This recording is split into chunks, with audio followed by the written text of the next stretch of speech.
Sentía un dolor que no sabía nombrar. No era solo el pinchazo en la tripa cuando despertaba, ni la punzada detrás del esternón en las noches silenciosas. Era una presión antigua, como si mi cuerpo llevara pegada una palabra que no alcanzaba a pronunciar.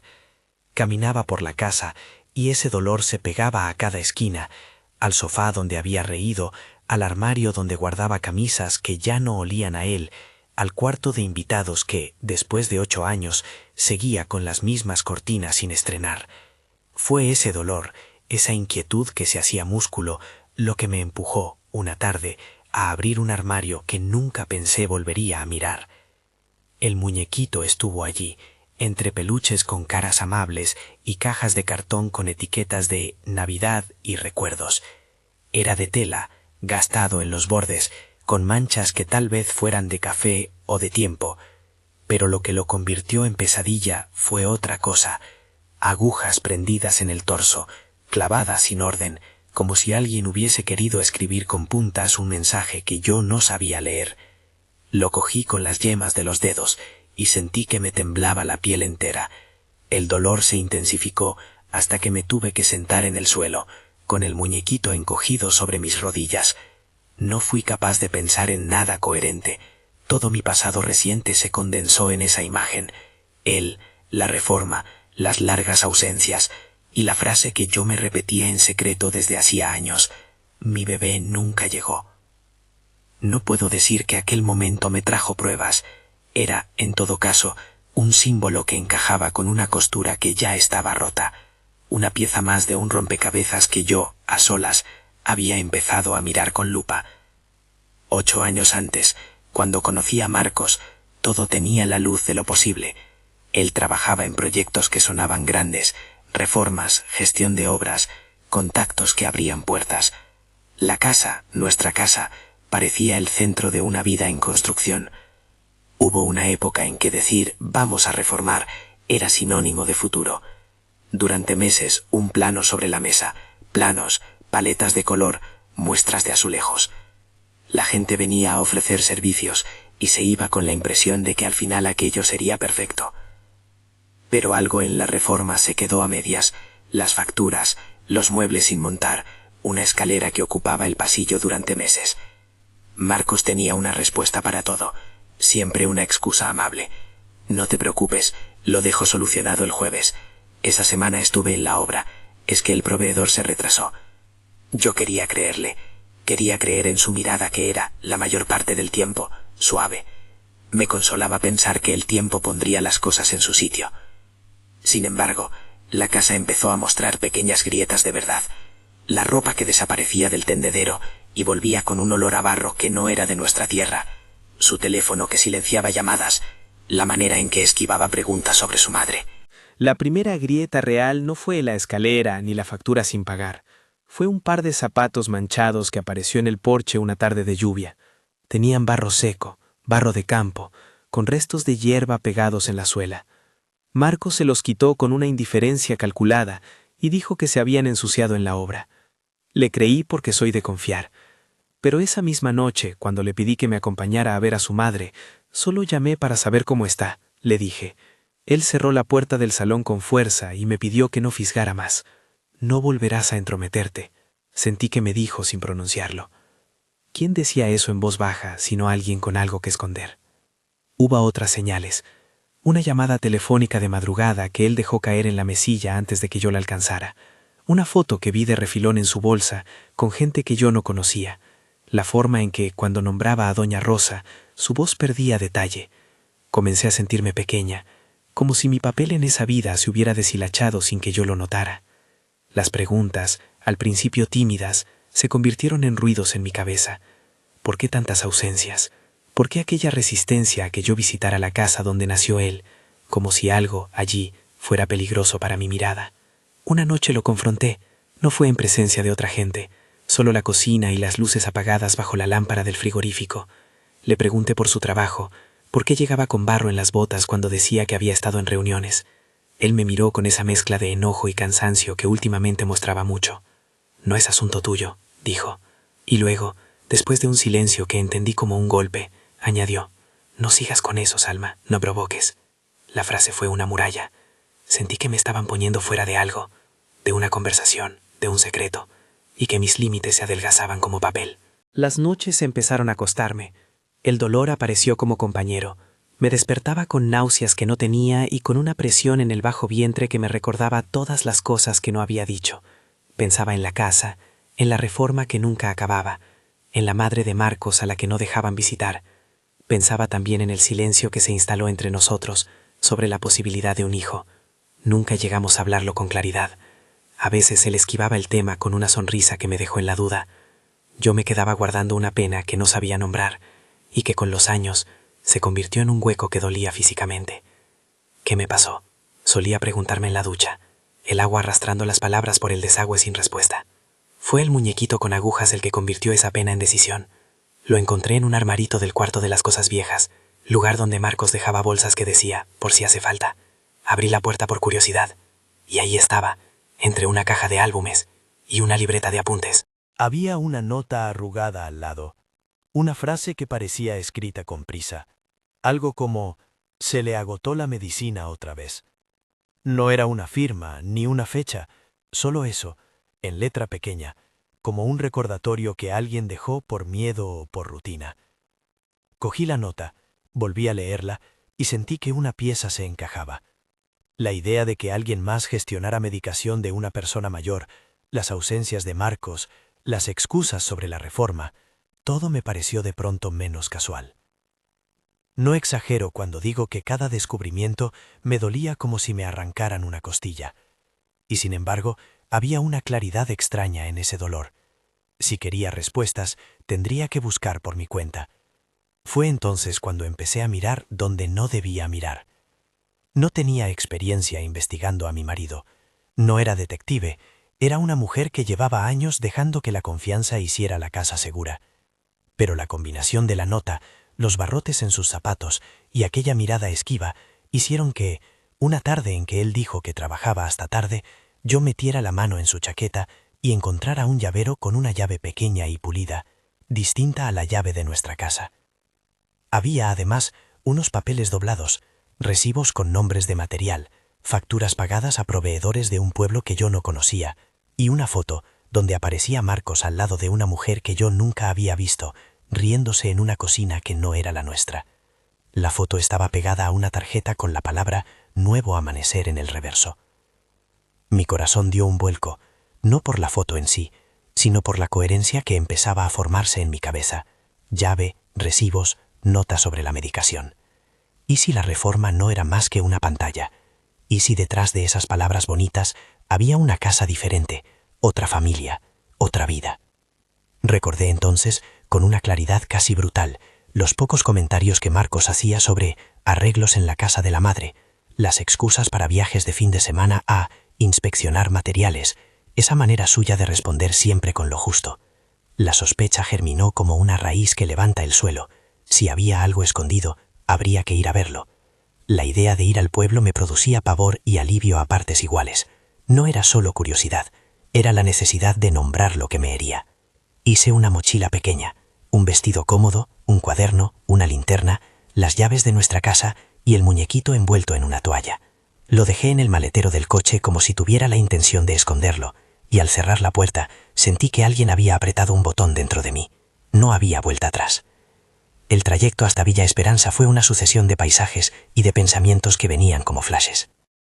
Recordé el olor a desinfectante que una vecina describió una vez como característico de las casas donde se cuida a alguien que necesita medicación constante. Pensé en la forma en que mi suegra, en las últimas visitas, había parecido ausente, con la mirada perdida, con ejercicios y recetas en un cajón que nadie parecía revisar. Me pregunté si todo eso era consecuencia del tiempo, o si algo se había tejido en secreto. La casa de Villa Esperanza no era la ruina que yo imaginaba. Si esperaba polvo y paredes enyesadas, me equivocaba. Entré por la puerta sin permiso, impulsada por la urgencia de una mujer que ya no podía esperar justificaciones ajenas. El hall olía a limpiador, a cloro, una limpieza profesional que desplegaba la sensación contraria a la reforma eterna que me habían vendido. Aquí alguien había cuidado cada detalle. Había una cama como las de hospital en un cuarto que, al principio, me pareció demasiado impersonal. Fotos de una familia adornaban la pared de color azul, Marcos con otra mujer, Marcos abrazando a un niño que luego supe se llamaba Bruno. Las imágenes decían soluciones opuestas. Por un lado, una vida cuidada. Por otro, la evidencia de una separación entre lo que decía existir en la ciudad y lo que realmente pasaba aquí. Doña Teresa me esperaba en el umbral. Es una mujer pequeña, con manos que se movían como si tejieran y una voz que no engañaba. La reconocí casi de inmediato por la manera en que miraba, sin juzgar de entrada, simplemente mirando como quien trata de unir piezas. «Saliste corriendo de la ciudad», me dijo, y no había reproche, solo una constancia que reconfortaba. Me contó, con voz arrastrada por años de ver pasar historias, que doña Rosa llevaba tiempo rara, olvidos que no siempre eran atribuibles a la edad. Se le acababa la medicina y no se la repusieron a tiempo, dijo Teresa, y esa frase sonó en mi cabeza como una campana. Entramos en la habitación de doña Rosa. El olor a medicación era tenue pero presente. En la mesilla, cajas con pastillas organizadas por días, envases abiertos y una libreta con anotaciones en letra temblorosa. Había una pared pintada de un azul tranquilo, con retratos familiares que parecían hablar de historias felices. Sin embargo, las escenas que yo veía al levantar fotos eran de convivencia incompleta. La mujer mayor, sola en la cama, un calendario con fechas marcadas en rojo y notas que hablaban de visitas programadas que no se cumplían. Agarré la libreta con cuidado. No eran documentos con un lenguaje jurídico, sino trazos de una vida al borde de la explicación. Frases cortas que se repetían como un mantra, indicaciones sueltas, y al final algo que me heló. No era una acusación formal, era la confidencia de alguien que no tenía otra manera de hablar. Se la quitan, me dejan sin pastillas. No firmaba con nombre, solo con la voz pequeña de quien ya no confía del todo en su propia memoria. En una caja junto a la cama encontré cuadernos escolares, dibujos y notas con letra de niño.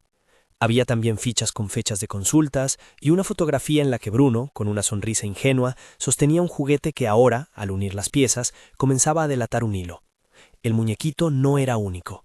Entre las pertenencias de la casa aparecían más muñecos, peluches, pequeños objetos infantiles que no pertenecían a doña Rosa, sino a la otra familia. ¿Qué hacía todo eso en un cuarto de una mujer mayor? ¿Había un niño viviendo allí de manera temporal? ¿Cuánto tiempo llevaban estas cosas ahí? Fue en uno de los armarios, en un rincón que parecía destinado a objetos que nadie reclamaba, donde lo encontré otra vez. No era idéntico al primero, pero tenía el mismo olor a trapo viejo y el mismo patrón de agujas. Esta vez además había una nota escrita con una letra más firme que decía, en un borde medio arrancado, algo que yo no quería leer pero que la vida me obligó. No olvides pinchar para que aprenda. No estaba firmada. Podía ser una instrucción banal, una broma de mal gusto, o algo terrible. No lo supe entonces. Lo único que sentí con claridad fue que mi dolor se transformaba en rabia contenida. Alguien había convertido el cuarto de una anciana en un espacio donde los límites entre lo que es cuidado y lo que es controlado se borraban. Mientras hojeaba un cuaderno, encontré entradas que más tarde serían cruciales para entender la atmósfera de la casa. Eran notas breves, escritas con la mano de alguien que quería documentar pequeñas injusticias. Me dijeron que ya no hacía falta la pastilla. Él decidió que mejor no venga mi hija. Dijo que era por mi bien. Otra vez me quedé sin la caja de la noche. No eran palabras dignas de una causa penal en sí mismas, pero juntas construían una narrativa humana. Abandono deliberado, manipulación y la sensación de que las decisiones sobre el cuerpo de doña Rosa no eran tomadas por ella. Cuando sacudí una caja de juguetes para ver si había más pruebas, el muñequito con agujas se resbaló y me vibró las manos. Lo miré y sentí, por primera vez desde que lo encontré en mi casa, que ese objeto era una clave simbólica, una amenaza pequeñísima que se escondía entre lo cotidiano. Podía imaginar, sin afirmar, que alguien utilizaba ese tipo de piezas para mantener miedo, para recordar a quien cuidaban que había un límite que no debía cruzarse. Podía también imaginar que era una costumbre absurda, sin sentido. Era importante no convertir la sospecha en condena, pero también era importante no dejarla sin voz. Doña Teresa, con esa mirada práctica que tienen algunas mujeres que han visto el pueblo entero, me dijo algo que no olvidaré. Aquí las cosas se pintan de orden, pero muchas veces hay que rascar la pintura para ver lo que hay debajo. Por un momento, el dolor que me había acompañado en la ciudad se transformó en una especie de certeza fría. No podía quedarme con la duda. En la casa había fotos que mostraban a Vera junto a Marcos. Vera era la otra mujer, joven, segura, con la tranquilidad de quien no teme ser vista. En una postal, Vera sostenía a Bruno en brazos. En otra, ella y Marcos posaban como una familia completa. No puedo decir si Vera sabía de la situación de doña Rosa, o si su relación con Marcos tenía otros matices. Lo que sí entendí es que el entramado familiar no era lo que yo había imaginado desde la ciudad. Había, además, testimonios escritos por vecinos que yo encontré en un cajón, cartas amables que pedían un poco más de presencia para la señora, quejas discretas sobre la escasez de intervención médica y una nota, esa vez sin ambajes, dirigida a mí en su primera línea. Si vienes desde la ciudad, mira y escucha. No sé quién la dejó, quizás una vecina, quizás la propia Teresa. Lo cierto es que alguien había encendido una luz en ese cuarto oscuro. Lo que encontré en la libreta de la señora me atravesó de otra manera. Había una entrada, firmada a lápiz, donde alguien le había dejado una frase en un papel doblado: Salma, castígalo. No era una orden jurídica ni una sentencia. Era un grito de desesperación que pedía justicia con el nombre que yo llevaba. ¿Cómo había llegado mi nombre hasta allí? ¿Quién había escrito esas palabras con la esperanza de que yo las leyera? Fue entonces cuando el ruido en mi cuerpo, el dolor que antes era físico, empezó a convertirse en una dirección. Salir de allí con pruebas y buscar a alguien que me hiciera caso. No buscaba venganza ni espectáculo. Buscaba que se investigara, que se hiciera la verdad. Me senté en el borde de la cama de doña Rosa y sostuve el muñequito con agujas en la mano. El plástico me picaba la piel. Los ojos alfabetizados de tela parecían seguirme. Las palabras de la libreta flotaban en la habitación como un polvo fino. Se la quitan. No viene tu hija. Salma, castígalo. Me dolía de nuevo, pero esta vez era una furia limpia, de aquella que decide caminar hacia la claridad. Antes de marcharme, apreté el llavero con la llave que había encontrado en la chaqueta de Marcos. Era la misma llave que abría la puerta de la casa en Villa Esperanza. No aplasté la llave en mis manos, porque sabía que la escena que proponía el destino podía reclamarla completa. Volver a casa con pruebas, buscar un abogado, ponerlo todo en manos del que supiera qué hacer. Recordé entonces el nombre de un licenciado que me había recomendado una amiga, Ramírez. Tenía la sensación de que no me bastaría con palabras en una libreta. Necesitaba a alguien con voz en un juzgado. Cuando me despedí de Teresa, ella me miró con una mezcla de pena y advertencia. «Ve con cuidado, niña», dijo. «No todo se arregla con un empujón». Sonaba a aviso y a resignación. Salí de la casa con el muñequito envuelto en una camiseta vieja y el cuaderno de la señora bajo el brazo. El sol golpeaba la calle del pueblo, y por primera vez en meses sentí un frío distinto, la certeza de que algo me empujaba a continuar. En el coche, mientras el motor calentaba, llamé a Ramírez. Mi voz sonó extraña por teléfono, pero sabía lo que debía contar: recibos, fotos, la nota sobre la medicación, la libreta de doña Rosa y, sobre todo, el muñequito con agujas. «No lo puedes tomar como prueba por sí solo», le dije cuando me preguntó si tenía algo contundente, «pero hay un entramado de indicios». Él guardó silencio un segundo, el que necesitan los que no se asustan ante lo espeso. «Trae todo lo que tengas», me dijo. «No actúes sola. Dejemos que la policía lo ponga en procedimiento». No prometió milagros. Ofreció simplemente la posibilidad de trazar un camino. En la ciudad, volví a mi casa con la mochila y la sensación de que mi vida estaba dividida en dos: lo que había sido y lo que tendría que comprobar. Puse sobre la mesa los recibos, la nota arrugada, el muñequito y las fotos. Miré mis manos y por primera vez en mucho tiempo no sentí el vértigo de la duda, sino la tensión de quien sabe que algo va a cambiar. No esperaba que las cosas fueran sencillas. Tenía claro que la ley exige pruebas, que las palabras escritas en una libreta no bastan para una condena, que la reconciliación entre lo que se muestra y lo que se oculta es un proceso. Pero también tenía claro que no iba a volver a esconder ese dolor bajo la almohada. Si mi cuerpo había sido el primer aviso, mi voluntad sería ahora la que moviera la investigación. Esa noche cerré la puerta de la habitación con llave y puse el muñeco en una caja en mi armario. Miré la sombra que proyectaba en la pared y sentí por primera vez cómo la rabia y el miedo podían convocar algo parecido a la esperanza. No por una reparación instantánea, sino por la posibilidad de que la verdad saliera de la casa. El dolor en mi vientre seguía ahí, pero había cambiado de forma. Ahora era motor. Al despertar, con la luz blanda de la mañana, supe que ya no había marcha atrás. Abrí la libreta de Doña Rosa y volví a leer aquellas frases con la calma que da la resolución. Se la quitan. No viene tu hija. Salma, castígalo. No eran juicios penales por sí solos, pero eran voces, y a las voces había que darles lugar. Saqué mi teléfono y miré los mensajes sin leer de Marcos. Había uno, breve, con una foto de obra y un mensaje. Todo pronto, confía. Respondí sin esperanza. La ciudad parecía vibrar con la misma normalidad de siempre, pero en mi pecho algo había cambiado de intensidad. En la tarde siguiente, tomé una decisión que aún me hace temblar al recordarla. Busqué a Vera en la red social que aparece en las fotos. No la confronté en persona, no sabía si eso sería prudente. Le mandé un mensaje corto, directo, donde le pedí que hablásemos. No esperaba respuesta inmediata, pero quería dejar una señal. Yo estaba moviéndome, y quien acompañaba a Marcos ya no podía decir que ignoraba lo que ocurría. No fue un acto de venganza, sino un intento de abrir una grieta más. Y allí, en medio de la inquietud, con la caja del muñequito a mi lado y la libreta en el regajo, sentí de nuevo el dolor extraño, esa presión antigua que me recordaba no haber sido madre. No puedo asegurar cuál fue la causa de esa ausencia. La vida no siempre da explicaciones claras. Podía, sin embargo, ver cómo ese hueco se había convertido en un motor silencioso. No solo quería justicia para Doña Rosa, quería respuestas para mí.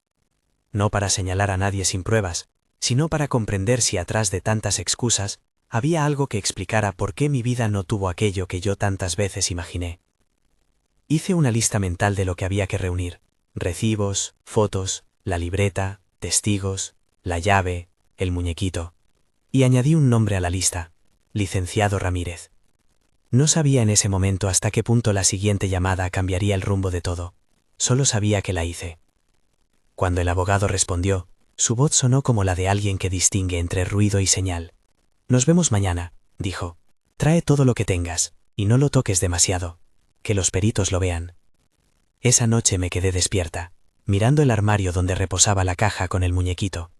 A veces creo que lo que más me dolió fue la conciencia de haber sido engañada durante tanto tiempo. Otras, la sensación de haber perdido algo que nunca supe proteger. Afuera, el barrio respiraba su rutina. Adentro, mi corazón advertía que la vida iba a pedir cuentas. Fue una mezcla de miedo y alivio, de estar a punto de arrancar una venda que me cubría los ojos. Al cerrar los ojos, volví a ver la habitación azul de Villa Esperanza y la nota hecha jirones. Recordé la mano arrugada de Doña Rosa al sostener su libreta, la mirada de Teresa que no juzgaba, y la firmeza de un dolor que se había vuelto acción. Me dormí, no sin antes pensar en una pregunta que me acompañaría los días siguientes. ¿Qué haría cuando todo saliera a la luz? Llamé a Ramírez con la caja cerrada entre las manos. Le conté todo sin adornos: la nota arrugada, los recibos con nombres del pueblo, la libreta de Doña Rosa y el muñequito con agujas. El abogado no interrumpió. Escuchó como quien toma nota de algo frágil y peligroso. Trae eso y ven cuanto antes, dijo.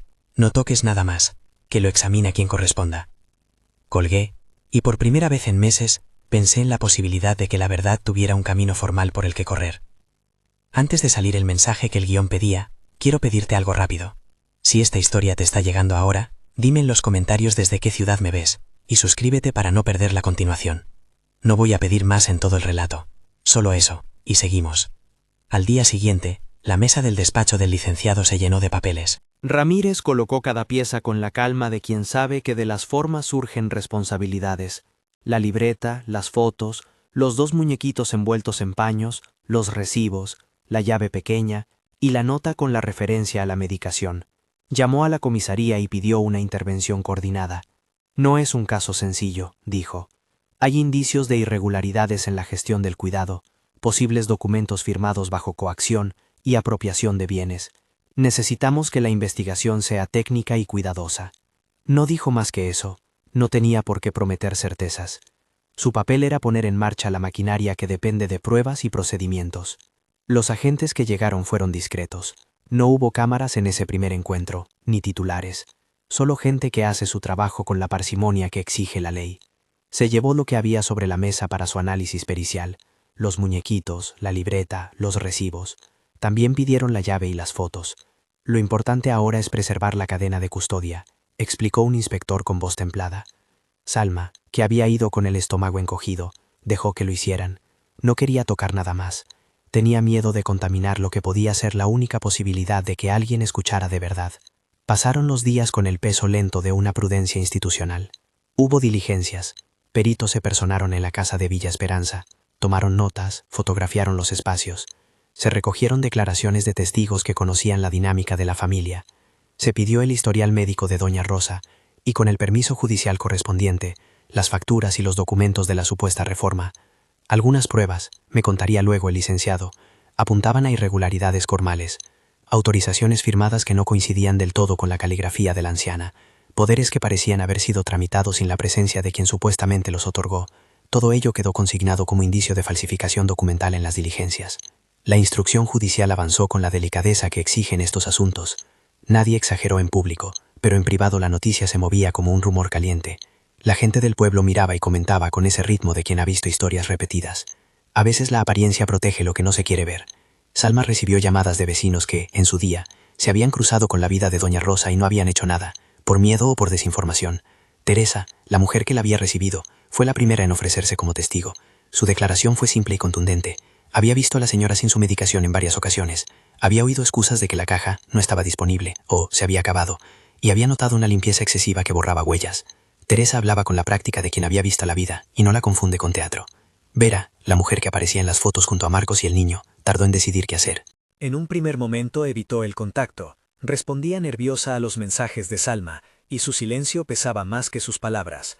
Fue necesario que la investigación avanzara y que el licenciado insistiera en la importancia de su testimonio para que ella accediera finalmente a declarar. Cuando lo hizo, su versión no fue un relato de acusación simple, sino una mezcla de explicaciones que tenían en común una cierta confusión. Admitió que había una convivencia entre dos modos de vida, que en Nuevo Amanecer la casa estaba cuidada, y que en ocasiones había pastillas en la mesilla, que no siempre eran consumidas por quien debía tomarlas. No afirmó actos concretos de violencia, no podía, porque no los había visto con claridad. Dijo cosas como: yo notaba que la señora estaba rara, y Marcos gestionaba muchas cosas.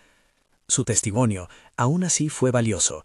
Situó a doña Rosa en un espacio donde decisiones externas terminaban afectando su salud.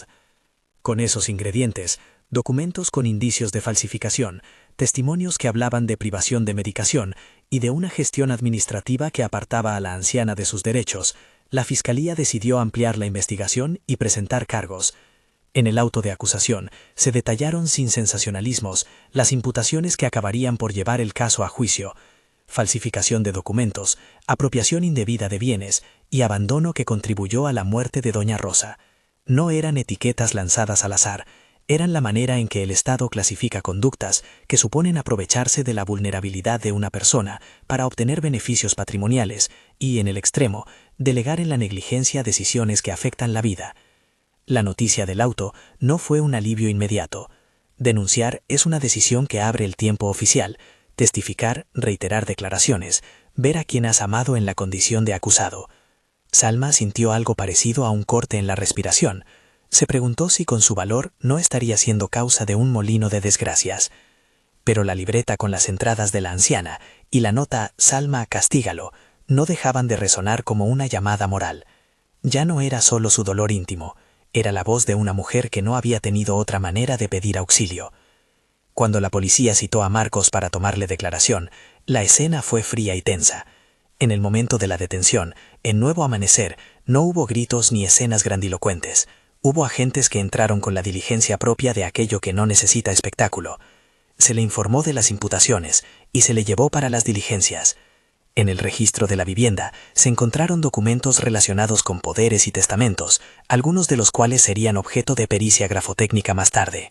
También aparecieron más muñequitos, algunos con las mismas marcas de agujas, y cajas con medicación que, según los peritos, no siempre presentaban el consumo correspondiente a las pautas prescritas. Nada de eso por sí mismo prueba una intención criminal hacia la afectación de la fertilidad o de la salud sexual de Salma, eso no forma parte del sumario. Pero sí dibujaba un patrón. Decisiones ajenas que incidían directamente en el acceso a medicación, la imposición de ausencias y la apropiación de espacios y bienes. La defensa de Marcos intentó desmontar la narrativa con argumentos previsibles, negó intención dolosa, sostuvo que la gestión de la casa se hacía por razones prácticas, relativizó las firmas como trámites rutinarios y trató de convertir la carencia de pruebas contundentes en una duda razonable. En el banquillo, Marcos mantuvo una expresión que no ofrecía compasión ni arrepentimiento. Su silencio, en algunos momentos, fue más incómodo que cualquier palabra. El juicio fue largo y pesado para todos los implicados. Hubo peritos que explicaron con paciencia técnica cómo ciertas firmas no concordaban con la escritura habitual de Doña Rosa. Hubo médicos que testificaron sobre las consecuencias que la discontinuidad en la medicación puede tener en una persona mayor con patologías crónicas y que apuntaron que la falta de adherencia terapéutica puede agravar el estado general y contribuir a un desenlace fatal si se acumulan negligencias.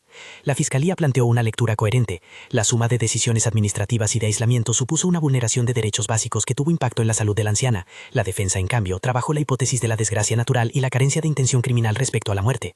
Vera y Teresa prestaron testimonio en días distintos. Teresa, con su lenguaje de pueblo, describió fechas y omisiones, la ausencia de visitas programadas y la inexplicable limpieza que parecía borrar pistas. Sus palabras fueron directas. La señora se quedaba sin la caja de la noche, dijo en la sala. Vera, por su parte, habló con vacilación y luego con claridad asumida. Contó sobre la convivencia en Nuevo Amanecer, sobre cajas de medicamentos que se quedaban en las mesillas, sobre una sensación de que alguien más tomaba las decisiones importantes. No acusó con saña, narró con la incomodidad de quien reconoce su parte de omisión. Sus palabras ayudaron a cerrar un círculo. No era una acusación aislada, sino una red de cuidados desviados. Durante el juicio, la presencia del muñequito con agujas fue tratada con cautela. Los peritos declararon sobre su condición como objeto. No se permitió que el símbolo se volviera prueba de algo que no era. La Fiscalía los presentó como elementos de contexto, objetos encontrados en la casa de la anciana y en la casa familiar que sugerían una forma de control simbólico. La defensa intentó convertirlo en una anécdota intrascendente. Para Salma, sin embargo, aquel objeto que le había causado un dolor físico la primera vez que lo vio en su armario fue una llave emocional que se sostenía entre las pruebas, no legalmente concluyente, pero sí imponente en términos de sentido. En la sala, el muñeco dejó de ser solo tela y clavos para ser un recordatorio de que los pequeños gestos pueden ser formas de dominación. Hubo un momento del juicio que se quedó en la memoria de quienes lo presenciaron, la lectura de las entradas de la libreta de Doña Rosa en voz alta. No fueron largos párrafos, eran frases cortas, a veces crudas. Se la quitan, no me dan la noche, quiero ver a mi hija. Esas frases, cuando se pronunciaron en el estrado, dejaron de ser íntimas para ser una evidencia humana, que generó un efecto de conciencia. No era una prueba científica de dolo, pero sí la voz de una persona cuya autonomía había sido mermada. Al final, el tribunal emitió su veredicto. Marcos fue hallado responsable de falsificación de documentos y de apropiación indebida de bienes. Respecto al cargo de abandono que contribuyó a la muerte, el tribunal consideró que existían indicios suficientes de negligencia en la gestión del cuidado, que en su conjunto contribuyeron al deterioro de la salud de Doña Rosa. Con ello, se le responsabilizó por esa calificación. La sentencia, leída sin teatralidad, incluyó la nulidad de ciertos poderes y la restitución de bienes que habían sido objeto de disposición dudosa. El juzgado ordenó además la reversión del testamento y la anulación de actos firmados bajo condiciones de posible coacción. No voy a ofrecer cifras ni plazos, porque el propósito aquí no es medir castigos con números, sino narrar la reparación que la ley quiso poner en práctica. Para Salma, la sentencia fue un alivio parcial. No le devolvió los años de incertidumbre, ni borró la ausencia que sentía en el cuerpo, pero sí puso en la balanza una responsabilidad. La restitución de los bienes y la anulación de documentos firmados bajo sospecha permitieron que la vivienda familiar dejara de estar en manos de quien la había usado para otros fines. La casa de Nuevo Amanecer fue intervenida legalmente y progresivamente su destino cambió de manos, del uso particular al servicio público. La comunidad participó del proceso de reparación. Algunas vecinas propusieron convertir la casa en un espacio útil, un lugar que devolviera a la memoria de Doña Rosa su sentido original de hogar colectivo. se gestó la idea de la Biblioteca Doña Rosa, un proyecto que unió instituciones locales, voluntarios y organizaciones que trabajan con mayores y con infancia. Salma se implicó no por heroísmo, sino porque aquella casa, más allá de todo, le recordaba lo que había que cuidar. Plantaron estanterías, pintaron paredes de tonos cálidos, colocaron fotos que mostraban la vida real, con sus contradicciones, y dispusieron un pequeño rincón con juguetes que esta vez se entregarían a los niños del barrio con una intención clara: juego, aprendizaje, cuidados. La inauguración de la Biblioteca Doña Rosa fue sencilla y conmovió a muchos. Hubo una mesa con fotografías de la anciana, un acto breve donde Teresa habló con voz temblorosa sobre la necesidad de mirar a los más vulnerables, y niños que leían en voz alta para quien quisiera escuchar. Salma, al cortar la cinta, no se sintió triunfante, se sintió más bien aliviada por la posibilidad de que aquel lugar volviera a ser un punto de encuentro. En su mente, el muñequito con agujas dejó de ser solo una prueba. Se convirtió en una pieza de memoria que se guardó en una caja del archivo de la biblioteca, con la etiqueta «Objeto que mostró la necesidad de cuidar». ¿La justicia lo arregló todo? No. No lo arregló, porque la reparación legal tiene límites, y porque hay heridas que no se curan con órdenes judiciales. Lo que sí hizo fue poner en marcha una restitución simbólica y práctica.